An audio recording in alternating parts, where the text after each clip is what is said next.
ছোটবেলায় খেলা করতে গিয়ে কাঁঠালের আঠায় চোখ হারালেন। বাবা মা আদর করে নাম নয়ন রাখলেও দীর্ঘ ৮ বছর ধরে চোখে দেখে না নয়ন মিয়া। একটি ছোট্ট দুর্ঘটনা আর তারপর থেকেই অন্ধকারে বন্দী তার ছোট্ট জীবন। বাবা মায়ের আদরের মানিক দেখতে পায় না পৃথিবীর আলো। আমি নয়ন, আমি ত্রিপুরা থেকে তোকে দেখি না। আমার লেখাপড়া খুব ইচ্ছা ছিল, কিন্তু অন্তত লাগিয়া করতে পারি না। মাত্র ৫ বছর বয়সে খেলতে গিয়ে কাঁঠাল গাছের আঠালো রস পড়ে নয়নের ২ চোখে। প্রথমে কেউ বুঝতে পারেনি এ সামান্য ঘটনাই কেড়ে নেবে তার জীবনের আলো। আমার তোকে দেখার খুব ইচ্ছা ছিল, পড়ালেখা করতে চাই, খেলাধুলা করতে চাই, কিন্তু সারাদিন তো আমার বইয়া তখন ইচ্ছা হয় আমার একটু সাহায্য, আমি দুনিয়াটা দেখতাম চাই।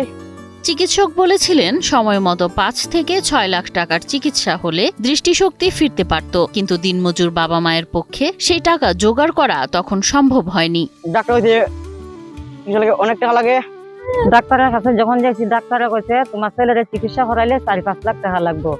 মানে ৪-৫ লাখ টাকা তো আমার বাহবার ক্ষমতা নাই। আমি গরিব মানুষ, অসহায় মানুষ, বাড়ি ঘর নাই, আমি অন্যজনের বাড়ি থাকি। টাকার অভাবে আমার ছেলেটারে মানছে লেখাপড়া করে, তবে আমি টাকার অভাবে আমার ছেলেটারে আমি চিকিৎসা করাই যাচ্ছি না। সুনামগঞ্জের তাহিরপুর উপজেলার তাহিরপুর সদর ইউনিয়নের ভাটি জামালগড় গ্রামের ১৩ বছর বয়সী নয়ন টানা ৮ বছর ধরে সম্পূর্ণ অন্ধ। যে বয়সে বন্ধুদের সাথে মাঠে ছুটে বেড়ানোর কথা, সেই বয়সে অন্যের সাহায্য ছাড়া এক পাও চলতে পারে না সে। গত ৫ বছর বয়স থেকে তার চৌকার সমস্যা, আমারও হাড়ে ধরা।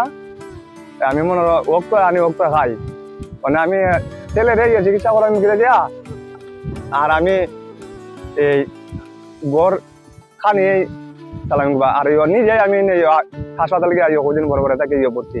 বাবা মা কাজের জন্য বাইরে থাকলে দিনের বেশিরভাগ সময় একাই কাটে তার। হাঁটতে গেলেই হোঁচট খায়, এমনকি দুর্ঘটনার শিকার হয়েছে একাধিকবার। একটু মানবিক সহায়তা আর উন্নত চিকিৎসাই হয়তো ফিরিয়ে দিতে পারে নয়নের জীবনের আলো। হয়তো সবার চেষ্টায় আবারও পৃথিবীর আলো দেখবে নয়ন। আপনারও ইচ্ছা থাকে আমার একটু সাহায্য করবেন। আমার বিপদ পালমুই কেমনে, আমার ছেলের আমি চিকিৎসায় করবো কেমনে, স্বামী একজন অসুস্থ। যদি আপনারা পারেন হতান আমার উপহার হতান, গরিব জানিয়া আমার ছেলেটা আমার খুব ঠান্ডা কুদি করে চিকিৎসার লাগে, টাকার অভাবে লাগে, আমি পারি না। গরিব মানুষ নয়ন মিয়া অনেকদিন আগ থেকে, মানে ৫-৭ বছর আগ থেকে কোনো আঘাত পাইয়া এখন দৃষ্টিবন্ধী, টাকা পয়সার জন্য চিকিৎসা করতে পারতেছে না।